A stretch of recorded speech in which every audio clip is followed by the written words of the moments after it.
శ్రీ గురుభ్యో నమః.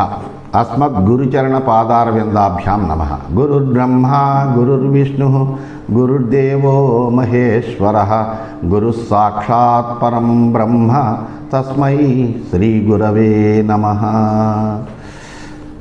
నిన్నటి మన మహాభారత ప్రస్థానంలో జరాసంధుని యొక్క జన్మ వృత్తాంతాన్ని, అతనికి ఉన్నటువంటి విశేషమైనటువంటి పరాక్రమాతిశయాన్ని, అతడి యొక్క సేనావాహిని గురించి అంతా వివరంగా తెలియజేశాడు శ్రీకృష్ణ పరమాత్మ.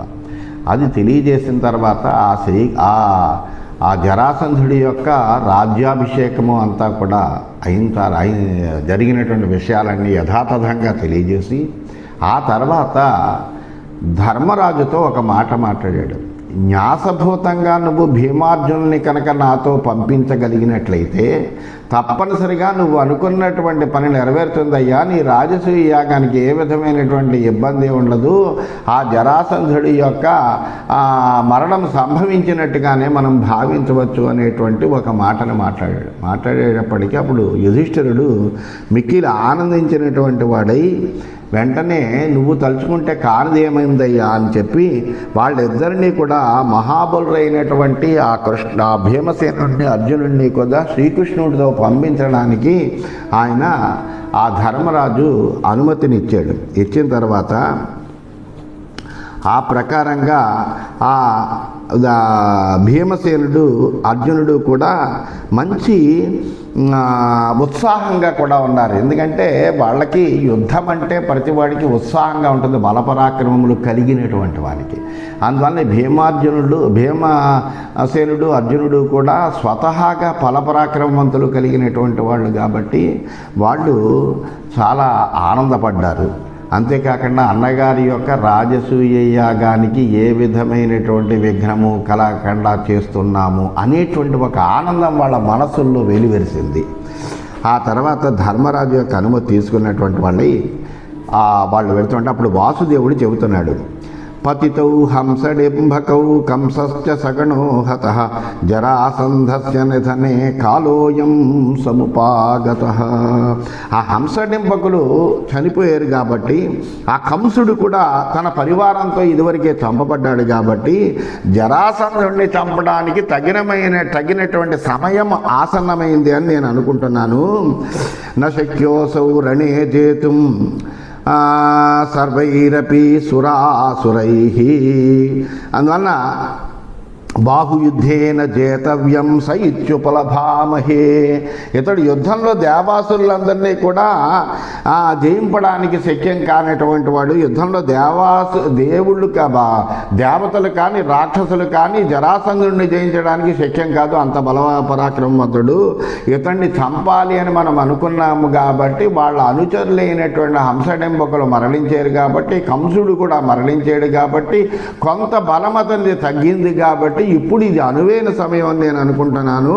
అందువల్ల తప్పనిసరిగా నువ్వు ఆ భీమసేనుడిని అర్జునుడిని కూడా పంపించవయ్యా అంటే అప్పుడు యుధిష్ఠిరుడు చెప్తున్నాడు, అచ్యుత మామైవం వ్యాహర అమిత్రకర్షణ పాండవానాం భవాన్నాథ భవంతం చాశ్రితా వయం. మహాప్రభు అదేమిటయ్యా, నువ్వు నన్ను అనుమతి అడగడం ఏమిటి? నువ్వు ఎటువంటి వాడవంటే ఇలా ఎప్పుడు పలకద్దు, నువ్వు ఆజ్ఞాపించదగినటువంటి వాడవు. పాండవులకు నువ్వే నాథుడువు, అందులో ఏమీ సందేహం లేదు.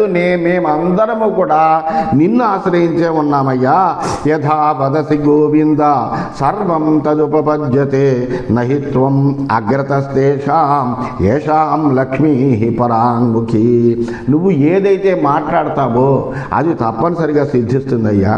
నువ్వు ముందు లేకపోతే కనుక వాళ్ళకి జయలక్ష్మి పరాముఖురాలవుతుంది, నువ్వు ముందరుంటే కనుక వాళ్ళకి అభిముఖురాలవుతుందయ్యా జయలక్ష్మి. నిహతశ్చ జరాసంధః మోక్షితాశ్చ మహీక్షితః రాజసూయశ్చ మే లబ్ధః నిదేశే తవ తిష్ఠతః. ఇంకా జరాసంధుడు చనిపోయినట్టుగానే మేము భావిస్తున్నాము. రాజులందరూ కూడా తప్పనిసరిగా విడిమింపబడతారు. నీ ఆదేశాన్ని పాటించి నేను రాజసూయ యాగం చేయడం అనేటువంటిది తథ్యము అని నాకు విశ్వాసం కలిగిందయ్యా. క్షిప్రమేవ యథాత్వేతత్ కార్యే సముపపద్యతే అప్రమత్తో జగన్నాథ తథా కురు నరోత్తమ త్రిభిర్భవద్భిర్హి వినా నాహం జీవితముత్సహే ధర్మకామార్థరహిత రోగార్తయవ దుఃఖిత. ఓ జగన్నాథ, శీఘ్రంగా ఈ పని నెరవేరేటట్టుగా నువ్వు చేయవలసిందయ్యా. ఎందుకంటే మీరు జాగరూకతతోటి వ్యవహరించాలి ఒకటి, అలాగే ధర్మార్థ కామాలు లేనటువంటి దుఃఖించేటువంటి రోగార్తుడి యొక్క జీవితంలా మీ ముగ్గురు లేని జీవితం నాది అలా ఉంటుంది. ఎందుకంటే మీరుంటేనే నాకు బలము, మీరుంటేనే నాకు ఆనందము, మిమ్మల్ని ఎదురకుండా చూస్తేనే నా మనస్సు పరవశంతో ఉంటుంది. అందువల్ల మీరు లేనటువంటి జీవితాన్ని నేను ఎప్పుడూ కూడా ఇష్టపడనయ్యా. అందువల్ల కృష్ణుడు లేనటువంటి అర్జునుడు లేడు. నా శౌరినా వినా పార్థ నా శౌరి పాండవం వినా నాదేయోస్త్వనయోర్లోకే కృష్ణయోరితి మే మని మే మతి. కృష్ణుడు లేకుండా అసలు అర్జునుడు లేనటువంటి వాడే ఉండడు, అలాగే అర్జునుడు లేనటువంటి కృష్ణుడు ఉండడయ్యా. కృష్ణార్జునులకు జయింపశక్యం కానటువంటిది ఏది ఈ లోకంలో లేదు. ఇది మా విశ్వాసం అయ్యా, మా పాండవులందరి యొక్క విశ్వాసం అది. అయంచ బలినాం శ్రేష్ఠ శ్రీమానపి బుర్గోదర యువాభ్యాం సహితో వీర కిం న కుర్యాన్ మహాయశాః. అలాగే భీమసేనుడు ఉన్నాడంటే 1000 ఏనుగుల బలం కలిగినటువంటి వాడు అతడు, గొప్ప తేజస్సు కలిగినటువంటి వాడు, మహావీరుడైనటువంటి వాడు.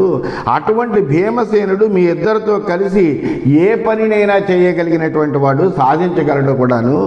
సుప్రణీతో బలౌఘ హి కురుతే కార్యముత్తమం అంధం బలం జడం ప్రాహు ప్రణేతవ్యం విచక్షణై. నేర్పరులైనటువంటి సేనాపతులు ఉంటే కనుక సేన బాగా నడుస్తుంది. అంతేకాదు ఆ సేన అనేకములైనటువంటి విజయాలను కూడా పొందుతుందయ్యా. అందువలన ఏ విధంగా అయితే గొప్ప ప్రావీణ్యం కలిగినటువంటి సేనాపతులు ఉంటారో వాళ్ళకి అనేకములైనటువంటి విజయాలు సాధిస్తాయి. ఆ సేనాపతి సరైనటువంటి వాళ్ళు లేకపోతే కనుక సేన అంతా గుడ్డిదైపోతుంది, అందమైపోతుంది, విచక్షణ లేకుండా వ్యవహరిస్తుంది అంటారు. కాబట్టి నీతి విశారదుల చేతే సేన నడపదగింది. నువ్వు ముందరుంటే ఏ పనినైనా సాధించగలవయ్యా. యతో హి నిమ్నం భవతి నయంతి తతో జలం యతశ్ఛద్రం తతశ్చాపి నయంతే ధీవరా జలం. నీరెప్పుడు కూడా పల్లానికే పెడుతుంది. అలాగే ఏ వైపున పల్ల ప్రదేశం ఉంటే ఆ వైపునే ఎప్పుడు కూడా జనులందరూ కూడా నీటిని మళ్లిస్తూ ఉంటారు కదా. అలాగే ఏ వైపున రంధ్రం ఉంటుందో ఆ వైపుకే ధీరులందరూ కూడా, ఆ ధీవర్లందరూ కూడా నీటిని మళ్లిస్తారు. అలాగే మీరు కూడా కార్యం సాధించడానికి ఎటువైపు అనుకూలంగా ఉంటుంది, ఏ పద్ధతి శ్రేష్టమైంది అనేది ఆలోచించండి. అందువలన అలా అనుకూలమైనటువంటి పద్ధతిని అనుసరించండి అన్నాడు. తస్మాన్నయ విధానజ్ఞం పురుషం లోక విశ్రుతం వయమాశ్రిత్య గోవిందం యతామహ కార్యసిద్ధయే. అందువలన మేమందరము కూడా, అంటే మనమందరము కూడా నయకోవిదుడైనటువంటి నేర్పరైనటువంటి లోక ప్రసిద్ధుడైనటువంటి మన అందరి యొక్క శ్రేయస్సు కోరుకునేటువంటి శ్రీకృష్ణుడిని ఆశ్రయించి శరణు వేడి ఏ కార్యాన్నైనా సాధించడానికి ప్రయత్నం చేద్దాము. ఏవం ప్రజ్ఞానయ బలం క్రియోపాయ సమన్వితం పురస్కుర్వీత కార్యేషు కృష్ణం కార్యార్థసిద్ధయే. ఈ విధంగా కార్యసిద్ధి కావాలంటే ప్రతి రంగంలోనూ కూడా బుద్ధి ఉండాలి, నీతి ఉండాలి, బలం ఉండాలి, ప్రయత్నం ఉండాలి, ఉపాయం తెలిసినటువంటి వాడు ఉండాలి.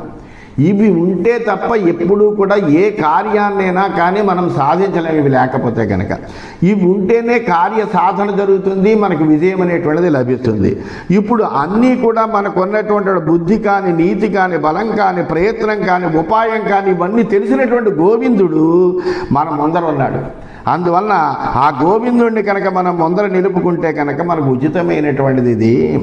ఏవమేవ యదు శ్రేష్ఠ యావత్ కార్యార్థసిద్ధయే అర్జున కృష్ణోన్వేతు భీమోన్వేతు ధనంజయం. అందువలన ఓ యాదవ శ్రేష్ఠ, ఓ శ్రీకృష్ణ పరమాత్మ, సమస్త కార్యాల సిద్ధికై మీ సహాయం స్వీకరించడం అనేటువంటిది చాలా ఉత్తమమైనటువంటిది. ఎప్పుడు కూడా కృష్ణుడివైనటువంటి నిన్ను అర్జునుడు తప్పనిసరిగా అనుసరిస్తాడు. కృష్ణుడిని అర్జునుడు అనుసరించాలి, అట్లాగే అర్జునుడిని భీముడు అనుసరించాలి. ఇదే సరైనటువంటి పద్ధతి. అందువల్ల యుద్ధనీతి, విజయము, బలము. యుద్ధనీతి ఉన్నటువంటి వాడు శ్రీకృష్ణుడు, విజయం కలిగినటువంటి వాడు అర్జునుడు, అట్లాగే బలం కలిగినటువంటి వాడు భీముడు. ఈ మూడు కూడా సక్రమంగా కలిపి పరాక్రమం చూపిస్తే కనుక ఎక్కడైనా కానీ ఆ కార్యం తప్పనిసరిగా సిద్ధిస్తుందయ్యా. ఏవముక్తా తతః సర్వే భ్రాతరో విపులౌజసః వాష్ణేయ పాండవేయో చ ప్రతస్థుర్మాగధం ప్రతి. జనమేజయుడికి చెప్తున్నాడు వైశంపాయనుడు, ఓ జనమేజయ మహారాజా, యుధిష్ఠిరుడి యొక్క వాక్యాలు విన్న తర్వాత తేజోవంతులైనటువంటి శ్రీకృష్ణార్జున భీమసేనులు ముగ్గురు కూడా కలిసి మగధరాజు అయినటువంటి జరాసంధుడితో యుద్ధం చేయడం కోసమని అతడి రాజధాని వైపు బయలుదేరారయ్యా అని చెప్పాడు. వర్చస్వినాం బ్రాహ్మణానాం స్నాతకానాం పరిచ్ఛదం ఆచ్ఛాద్య సుహృదాం వాక్యై మనోజ్ఞైరభినందితాః. వాళ్ళు తమ యొక్క వేషాన్ని మార్చుకున్నట్ట. వాళ్ళు ముగ్గురు కూడా తేజోవంతులైనటువంటి స్నాతకులైనటువంటి బ్రాహ్మణుల యొక్క వస్త్రాన్ని ధరించినటువంటి వాళ్ళై, తమ క్షత్రియ రూపాన్ని కనిపించకుండా దాచుకున్నటువంటి వాళ్ళై, స్నేహితుల యొక్క అభినందనలన్నీ వింటూ వాళ్ళు బయలుదేరారయ్యా. అమర్షాత్ అభితప్తానాం జ్ఞాత్యర్థం ముఖ్య తేజసాం రవి సోమాగ్ని వపుషాం దీప్తమాసీత్ తదా వపుః హతం మేనే జరాసంధం దృష్ట్వా భీమ పురోగమే ఏకకార్య సముద్యంతౌ కృష్ణౌ యుద్ధే అపరాజితౌ. ఆ జరాసంధుడి మీద ఉండేటువంటి కోపంతో వాళ్ళు భగభగ మండుతున్నట్టు ఆ ముగ్గురు కూడా. అలా మండిపోతూ పెడుతున్నారు. వీళ్ళు ఏంటంటే జ్ఞాతులను ఉద్ధరించడానికి వాళ్ళలో ఈ తేజస్సు అనేటువంటిది బహిర్గతమైంది. ఆ సమయంలో వాళ్ళు ముగ్గురు ఎలా ఉన్నారయ్యా అంటే సూర్యుడు, చంద్రుడు, అగ్నిలాగా, మూడు అగ్నుల్లాగా వాళ్ళు వెలిగిపోతున్నట్ట, తేజస్సుతో ప్రకాశిస్తున్నట్ట. ఒకే కార్యాన్ని సాధించాలనేటువంటి తలపు వాళ్ళ ముగ్గురిలోనూ ఒకటే ఒక కోరిక ఏమిటి? జరాసంధుడిని సంహరించాలి, రాజుల్ని ఆ చెరసాల నుంచి విడిపించాలి, ధర్మరాజు యొక్క రాజసూయ యాగం నిర్విఘ్నంగా జరిపించాలి అనేటువంటి ఒకే ఒక లక్ష్యంతో ముగ్గురు కూడా ప్రయాణం చేస్తున్నారు. అలా ఉంటూ యుద్ధంలో పరాజయం అనేటువంటిది ఇప్పటి వరకు పొందనటువంటి వాళ్ళు ఈ నరనారాయణుడు. అటువంటి నరనారాయణుడు అయినటువంటి అర్జునుడు, శ్రీకృష్ణుడు భీముడిని ముందర పెట్టుకుని జరాసంధుడిని తప్పకుండా వధిస్తాము అనేటువంటి ఒక నమ్మకాన్ని ఆ యుధిష్ఠిరుడికి కలిగించారు. ఈశౌ హి తౌ మహాత్మానౌ సర్వకార్య ప్రవర్తినౌ ధర్మ కామార్థలోకానాం కార్యాణాం చ ప్రవర్తకౌ. అంతేకాకుండా వీళ్ళేంటి, ఎటువంటి వాళ్ళంటే ఏ పనినైనా కానీ చాలా అలవోకగా చేయడంలో సమర్థులైనటువంటి వాళ్ళు నరనారాయణులు. అదేవిధంగా ధర్మ అర్థ కామ సాధనంతో కలిగే లోకాలను మానవులకు కల్పించగలిగినటువంటి సామర్థ్యం ఉన్నటువంటి వాళ్ళు. అంటే ఏమిటి? ఆ శ్రీకృష్ణుడు ఎటువంటి వాడు? పరమాత్మ. అలాగే అర్జునుడు కూడా నరుడనేటువంటి వాడే, నరనారాయణుడే కృష్ణార్జునుడిగా మళ్ళీ అవతారంలో పొందినటువంటి వాళ్ళు. అందువల్ల సాక్షాత్తు భగవత్ స్వరూపులు వాళ్ళు. అందువల్ల కనురెప్ప వేయడము, కనురెప్ప తెరవడము అనేటువంటి చిన్న పనులు, అంటే కేవలము కళ్ళను తెరవడము మూయడం అనేటువంటి చిన్న పనులు మొదలుకొని మహాప్రళయ పర్యంతం వరకు చేయగలిగినటువంటి సమర్థులు. అటువంటి వీళ్ళు ఆ ముగ్గురు కూడా బయలుదేరారు. కురుభ్యః ప్రస్థితాస్థేతు మధ్యేన కురుజాంగలం రమ్యం పద్మసరో గత్వా కాలకూటమతీత్య చ గండకీంచ మహాశోణం సదా నీరాం తథైవ చ ఏక పర్వతకే నద్యః క్రమేణ ఇత్యావ్రజంతి తే. వాళ్ళు ముగ్గురు కూడా కురుదేశాల నుంచి బయలుదేరారు. బయలుదేరి వాళ్ళు ఏం చేశారట, కురుజాంగలం మధ్యలో పద్మసరోవరాన్ని చేరుకున్నారు మొట్టమొదట. అక్కడ ఆ పద్మ సరోవరంలో ఉండేటువంటి చక్కటి ఆ శోభనంతటిని కూడా తిలకించారట. ఆ తర్వాత కాలకూట పర్వతాన్ని దాటి ఒకే పర్వతం మీద ప్రవహించేటువంటి గండకి, మహాశోణ, సదానీరా అనేటువంటి నదులను మూడింటిని కూడా క్రమంగా దాటినటువంటి వాళ్ళే ముందుకు సాగారు. ఉత్తీర్య సరయూం రమ్యాం దృష్ట్వా పూర్వాంశ్చ కోసలాన్ అతీత్య జగ్ముః మిథిలాం పశ్యంతో విపులా నదీః అతీత్య గంగాం శోణం చ త్రయస్తే ప్రాముఖాస్తదా కుశచీరచ్ఛదా జగ్ముః మాగధం క్షేత్రమచ్యుతాః. అలాగే అదే మార్గంలో సుందరంగా ప్రవహించేటువంటి సరయూ నదిని దాటారు. సరయూ నదిని దాటి పూర్వ కోశల దేశంలో అడుగుపెట్టారట. అక్కడ అనేకములైనటువంటి నదులు చూస్తూ ఆ కోశల దేశాన్ని దాటి మిథిలా నగరానికి చేరారు. అక్కడ గంగను అలాగే శోణభద్ర అనేటువంటి నదుల్ని దాటారు. దాటి వాళ్ళ ముగ్గురు కూడా తూర్పు ముఖంగా బయలుదేరారు.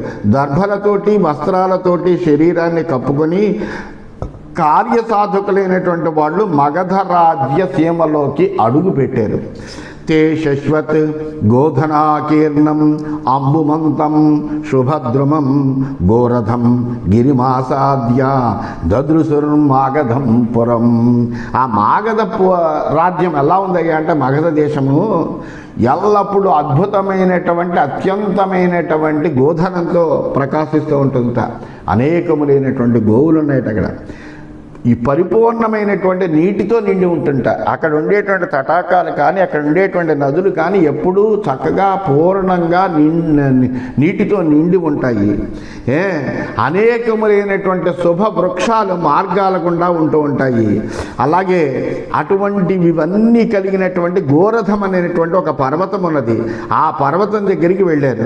వెళ్ళి అక్కడి నుంచి మగధ రాజధానిని ఒక్కసారి చూసేట వీళ్ళు ఈ ముగ్గురు కూడా. ఇది శ్రీమన్ మహాభారతే సభాపర్వణి జరాసంధవధ పర్వణి కృష్ణ పాండవ మాగధయాత్రాయాం వింశోధ్యాయః.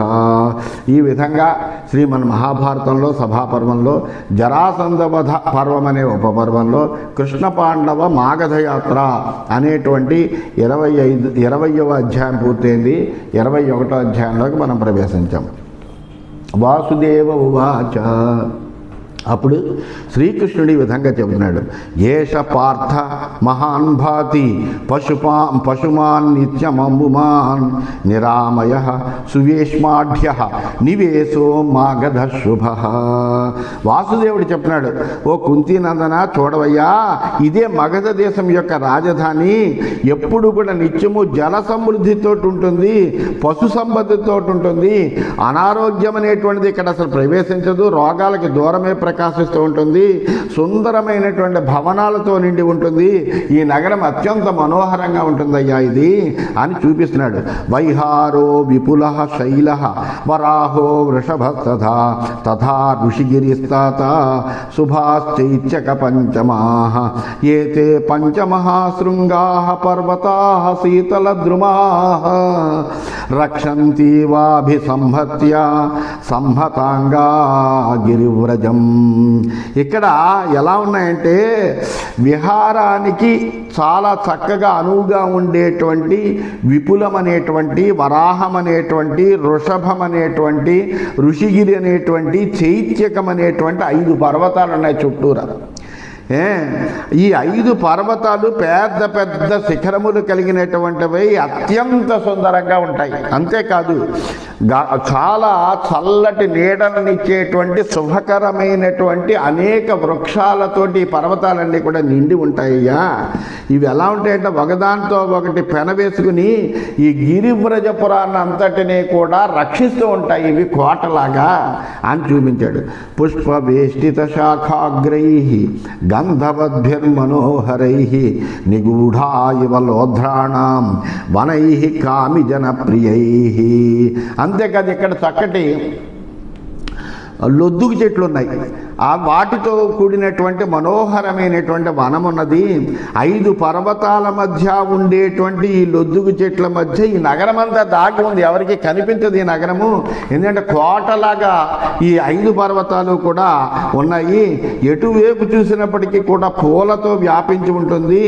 ఈ లొద్దుగు పూల యొక్క సుగంధం అంతా కూడా ఇక్కడంతా వ్యాపించి కాముకులకి చాలా ఇష్టం కలిగిస్తుందయ్యా. అంత గొప్ప పుష్ప సుగంధ భరితమైనటువంటిది నగరము అన్నాడు. శూద్రాయాం గౌతమో యత్ర మహాత్మా సంశిత వ్రత ఔషీనర్యాం అజనయత్ కాక్షీవాద్యాన్ సుతాన్ ముని. ఇక్కడే గౌతముడు గౌతమ మహర్షి చాలా కఠినమైనటువంటి వ్రతాన్ని అవలంబించి గొప్ప మనస్సు కలిగినటువంటి ఆయన గొప్ప తపస్సు చేశాడయ్యా.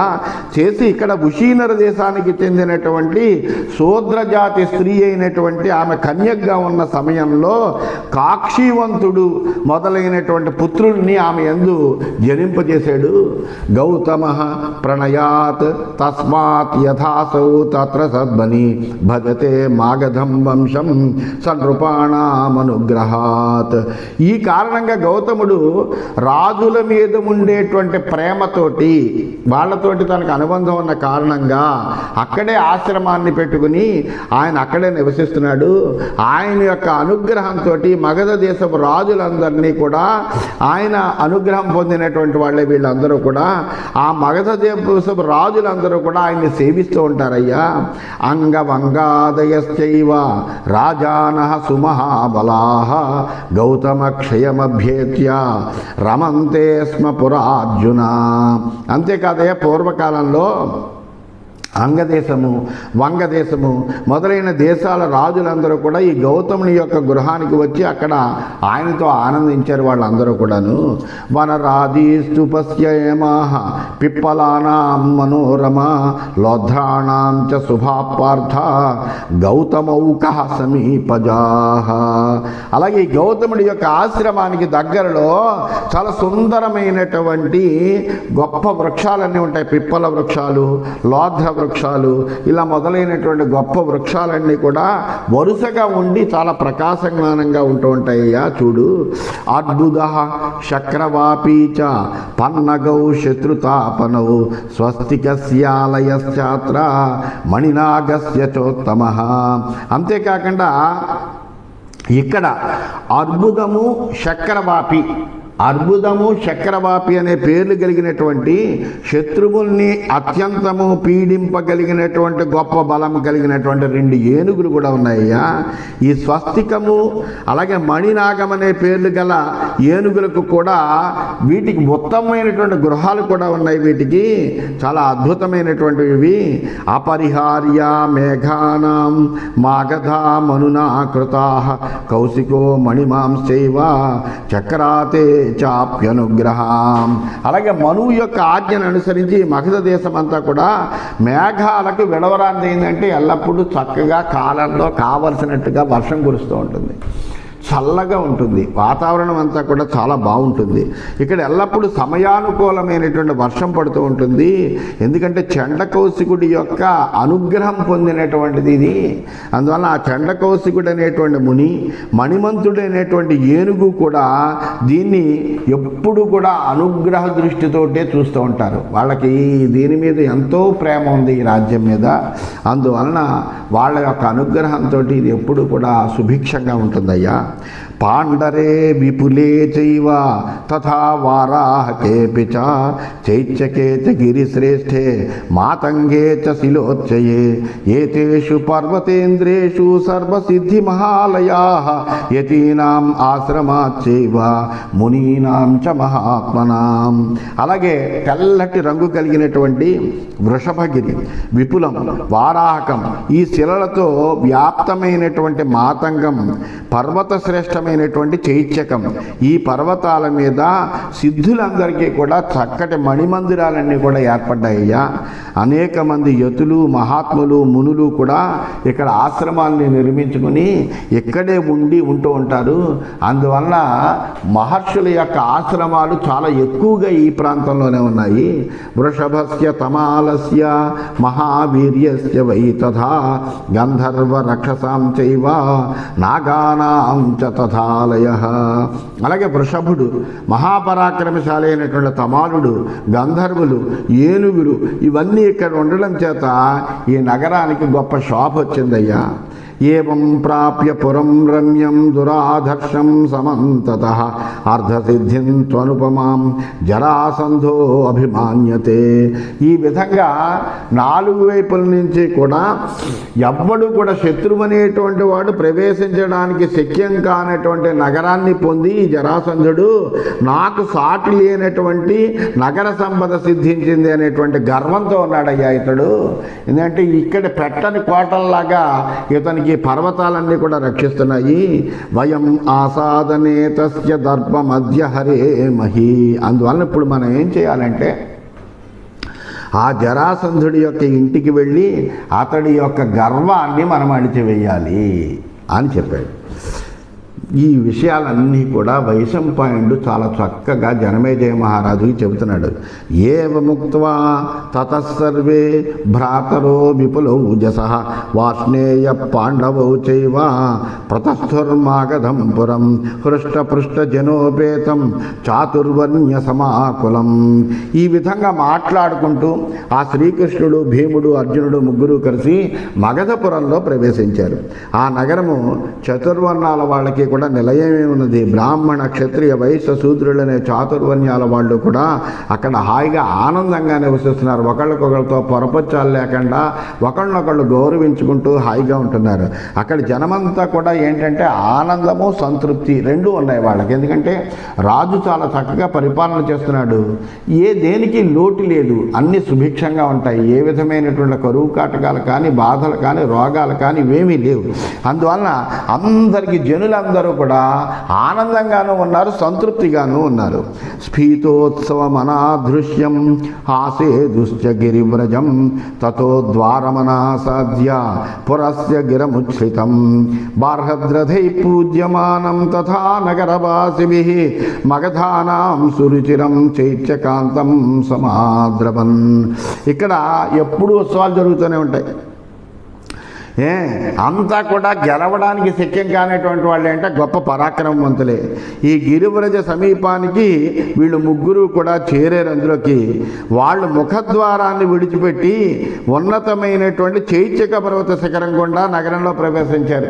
ఎందుకంటే శత్రువు ఇంటి గృహానికి వెళ్ళేటప్పుడు ఎప్పుడు కూడా ముఖద్వారం ద్వారా ప్రవేశించకూడదు అని ఒక నీతి ఉన్నది. అందువల్ల వీళ్ళు ఏం చేశారట, ముఖద్వారాన్ని విడిచిపెట్టి చైత్యక పర్వత శిఖరం గుండా నగరంలోకి ప్రవేశించారు. ఈ నగరంలో ఉండేటువంటి ప్రజలు అలాగే ఆ బృహద్రథ కుటుంబీకులు ఆ పర్వతానికి పూజ చేస్తున్నారట. మగధ దేశీయులకి పర్వతము అత్యంత ప్రియమైనటువంటిది. అందువల్ల వాళ్ళు అక్కడ ఉండేటువంటి ఆ పర్వతాలకి చక్కగా పూజలు కూడా చేస్తూ ఉంటారు. ఎత్ర మాంసాదం వృషభం ఆససాద బృహద్రథ తంభత్వా మాం సతాలాభి తిస్రో భేరీరకారయత్. ఇక్కడ బృహద్రథుడు పరిపాలించేటప్పుడే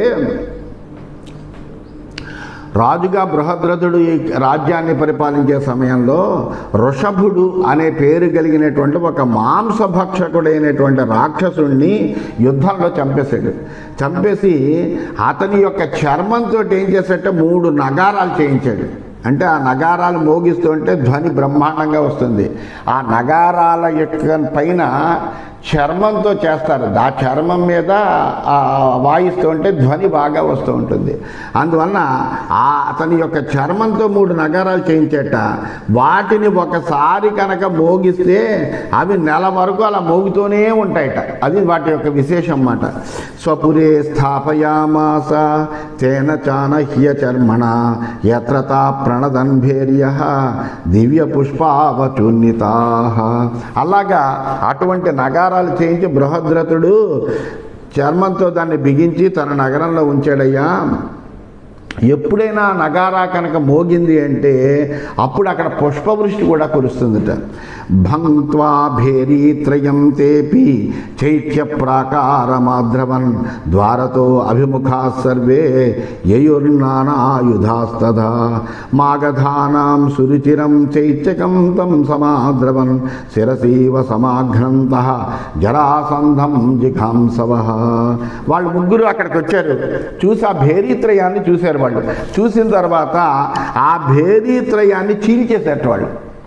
అది మోగితే కనుక నెల్లాళ్ళు అలా మోగుతూ ఉంటుంది. అందువల్ల ఆ భేరీత్రయాన్ని చీల్చేసి చైత్య ప్రాకారాన్ని అధిరోహించారు.